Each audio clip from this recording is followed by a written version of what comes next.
Só um pouco da minha pessoa, eu sou engenheiro, venho no segmento de blindagens desde 97, né? Passei minha carreira profissional desde vidros blindados, painéis balísticos opacos, veículos blindados, laboratórios balísticos e elaboração de normas técnicas, né? Esse foi um pouquinho do meu acompanhamento profissional aí durante esse período. Então, deu para adquirir bastante conhecimento e hoje eu tenho a minha empresa de consultoria e presto serviço para as empresas em qualquer parte do segmento de blindagem, eu consigo atuar e dar um suporte aí para as empresas se adequarem ao mercado. O tema de hoje é a utilização de painéis balísticos mais leves na blindagem veicular. O que acontece hoje em dia? Só para ressaltar, eu vou buscar um pouquinho do histórico, né, do início da blindagem no Brasil. Nos anos 90, essa era a pirâmide, né, de quem consumia o produto blindagem. Então você tinha aí pessoas bilionárias na época, né, que usavam os veículos. Então nós falávamos anualmente em 300 carros por ano. Na década de 90 para 2000, com o índice de violência aumentando no país, essa pirâmide começou a baixar um pouco, né, e já começou a pegar a classe rica, e esse volume começou a aumentar. De 2015 para cá, ele já atingiu a classe média, né? A classe média já começou a usufruir da blindagem veicular e, consequentemente, aumentando também o seu volume de veículos blindados. Esses são os dados setoriais que nós levantamos ano a ano sobre o volume de blindagens veicular em todo o Brasil, né? Então, você buscando lá de 95, que começou as empresas fabricarem seus produtos, blindando seus veículos aqui no Brasil, nós tínhamos em torno de 300 veículos. Hoje eu falo o ano passado que nós fizemos o fechamento, nós chegamos a 34 mil e uns quebrados, vamos dizer 34.500 veículos blindados, né? Então, você vê que teve um acréscimo bem expressivo a partir de 2021, justamente na pandemia, nós pensávamos que ia ter uma queda na blindagem, porque estava todo mundo em casa, mas foi uma questão inversa. As pessoas não podiam viajar, o que eles faziam? Compravam um carro. Então, quem já tinha essa questão de blindar veículos, comprava o veículo e já mandava blindar. Então, teve um aumento expressivo. E de lá para cá, teve também as outras questões, tanto governamental como de montadora, locadora, que aumentou a fatia aí desse produto que é a blindagem. Um pouquinho da história da evolução da blindagem. A blindagem, os materiais balísticos, né, vamos por assim, eles têm que evoluir juntamente com os veículos. Na década de 2000, nós tínhamos carros com carroceria de aço, motores a combustão, acessórios em produtos nobres, madeira, plásticos rígidos, né? E então você conseguia colocar materiais anteparos balísticos com mais espessuras, mais, vamos dizer assim, mais pesado, e o veículo aguentava. E também não tínhamos muita opção. Nós tínhamos aramida, né, hoje trabalhamos com 8 camadas, na época trabalhávamos com 14 camadas, então teve uma diminuição muito grande nesse material, nesse composto. Aço era um aço mais espesso, né, um aço carbono, depois veio o aço inox, e só agora que nós estamos mais focados no polietileno, porque a estrutura dos veículos hoje são mais leves. A indústria automotiva está buscando materiais alternativos para poder deixar os veículos mais leves, porque os motores são menores, os veículos elétricos, para poder ter mais, desculpa, mais autonomia, então eles buscam a leveza na carroceria do veículo. Hoje tem veículos com alumínio reciclável. Então, a evolução das montadoras está sendo muito rápida e muito grande nesse ponto. E para nós atuarmos com a blindagem nesses veículos, tivemos que buscar opções no mercado, com materiais mais leves, mais finos e que dessem a mesma resistência balística.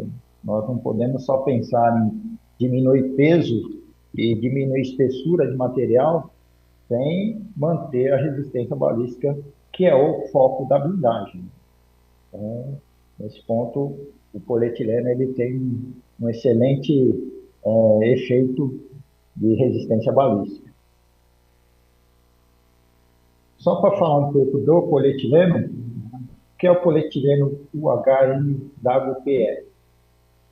O polietileno é uma fibra UHNWPE de ultra alto peso molecular. É conhecida como a fibra mais forte e leve do mundo, possuindo inúmeras aplicações como anteparo balístico, reparação de articulações humanas, aumenta a longevidade de vestuários, fabricação de cordas especiais,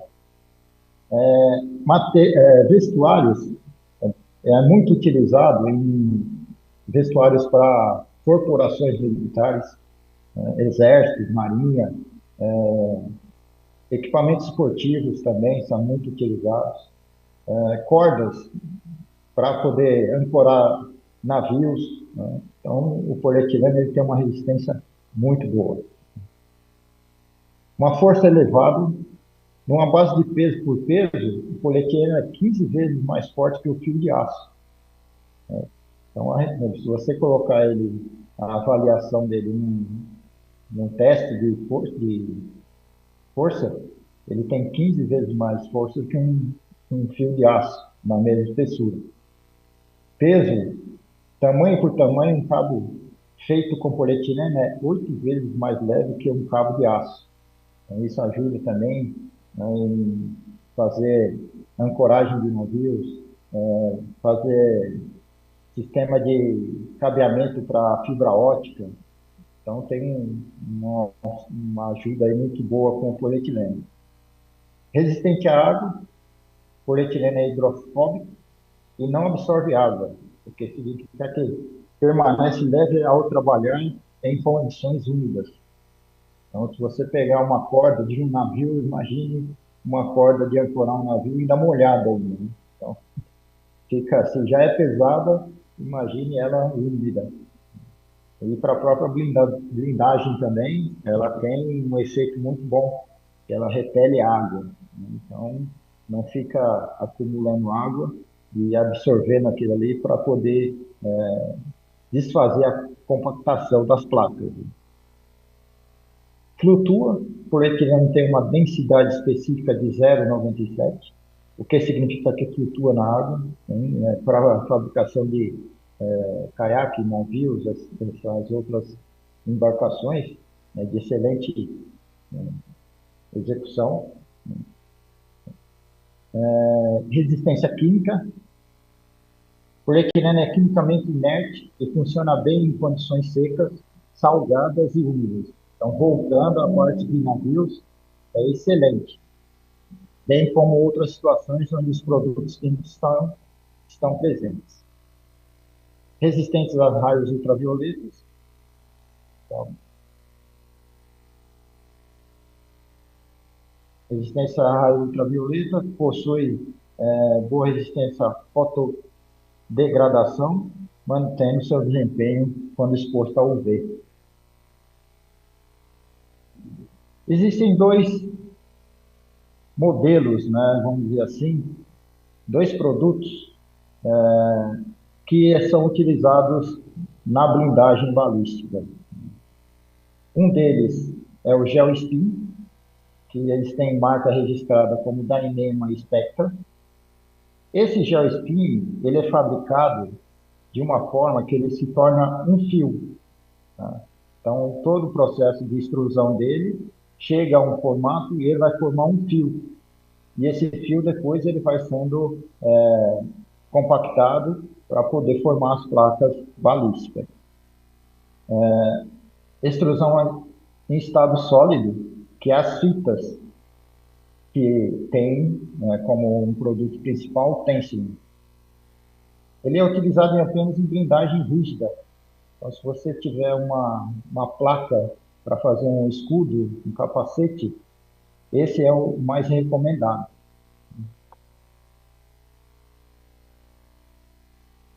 O Tensilon, ele é fabricado a partir de fitas. Então, você tem a compactação dele por fita, né? Não por fio, como o Dyneema e o Spectre, e ele forma uma fita larga. Ele vai compactando todo o material e forma uma fita larga. E essa fita você vai fazendo as camadas para poder fazer as placas. Ele tem alta resistência flexural, rigidez e é possível de fixar opa, de novo aqui, com parafusos. Isso é muito bom na parte de blindagem, porque você elimina o adesivo de PU, que é lógico, ele não dá compatibilidade com polietileno. Alta performance em multi-hit e de disparos de bordo. O que é multi-hit? Vamos pegar uma metralhadora. São vários disparos, um próximo ao outro. Então, ele não perde massa, né, de um disparo entre o outro. Então, ele tem uma resistência balística nesse ponto muito bom. E as bordas? Borda de material balístico é sempre crítico, porque a energia no projétil é muito grande.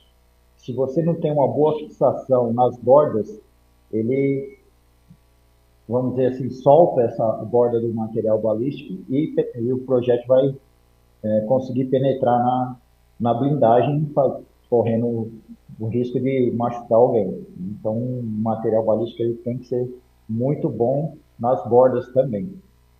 E o polietileno faz esse efeito muito bem. Possível consolidação com autoclave prensado. Autoclave são dois processos de fabricação das placas, autoclave e prensa. Autoclave você vai precisar de um molde, né? Normalmente é uma cópia fiel de uma coluna do veículo, e essa cópia vai ser revestida com material, né, com as fitas ou com os fios, e formar ali na autoclave a conformação da peça e a compactação. Isso daí vai ser uma peça idêntica à coluna do veículo, que pode ser instalado de fácil parafusado com maior facilidade, né? Já a prensa é para a fabricação de placas, placas planas. No veículo blindado, tem alguns pontos que você precisa que a placa seja plana para poder ficar na geometria do veículo, né? Então, é feito esse processo de prensagem para poder fazer essas placas e depois ser cortada, ajustada conforme os moldes do veículo. Esse, o polietileno tensino, ele tem um nível mais alto.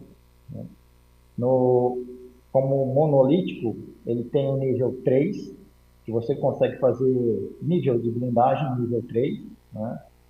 Um nível 3 mais e até um nível 4, que aí é um composto com polietileno e cerâmica, ou aço mais um aço balístico. Por que esses compostos? Para você diminuir o máximo de peso possível no veículo. Nesses níveis, são veículos militares. Então, você está falando em veículo de transporte de tropa, você está falando em tanque, você está falando em veículos de ataque, né, com esse nível de blindagem. Esse nível de blindagem, ele não é utilizado em veículo civil corriqueiramente. Só o nível 3 que está sendo, vamos dizer assim, iniciando esse processo nos veículos civis. Acima disso, só em veículo militar. Esse polietileno tension, ele tem sua estrutura,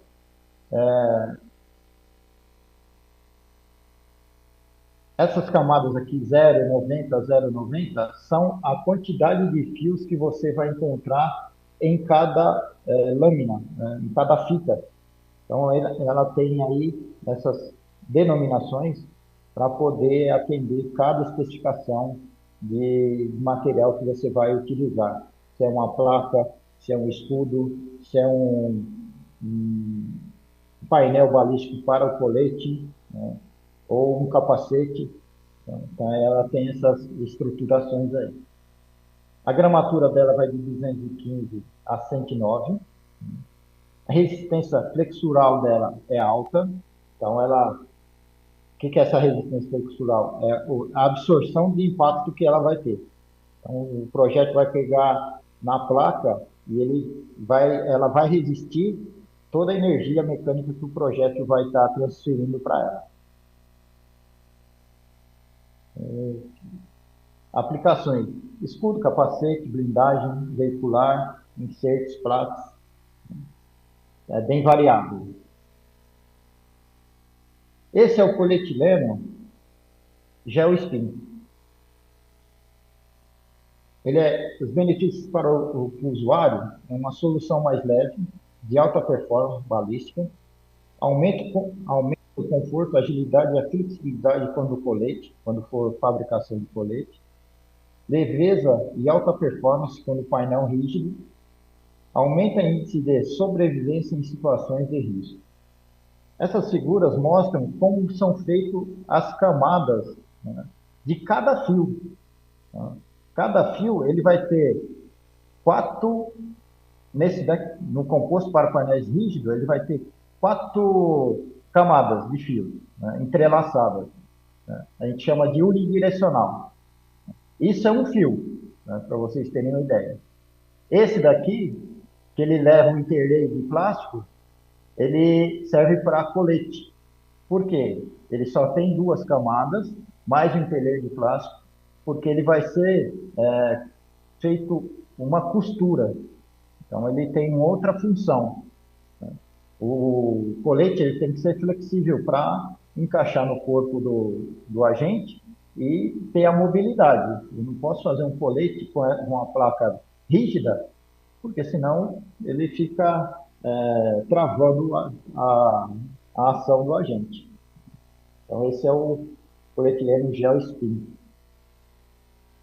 Aqui uma evolução da blindagem automotiva.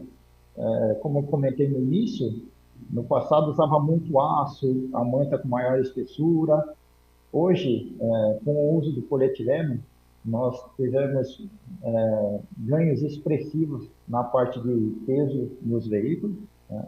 E uma relaçãozinha aqui entre aço e o polietileno, porque o polietileno ele veio para não substituir o aço 100%, porque ainda tem alguns pontos que tem que ser utilizado o aço, mas ele tem uma expressão muito grande na blindagem hoje, tirando, vamos dizer, 90% do aço e aplicando polietileno com a mesma função. Então, a gente vai pegar aqui algumas características, né? O aço, o material aço, peso alto, resistência balística alta, custo baixo, manutenção alta. Então, o aço na blindagem, infelizmente, ele tem o fator barulho, né? Se o pessoal não faz a aplicação corretamente, com anti-ruídos e tudo mais, fixação correta, ele tende a fazer barulho muito alto dentro de um veículo blindado, porque você melhora muito a acústica desse veículo, ele qualquer barulho interno que tenha, a pessoa acaba ouvindo.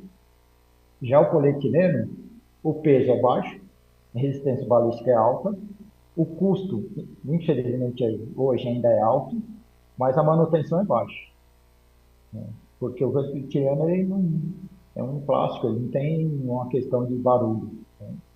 Mesmo se ele for mal fixado, ele dá uma boa acústica no veículo.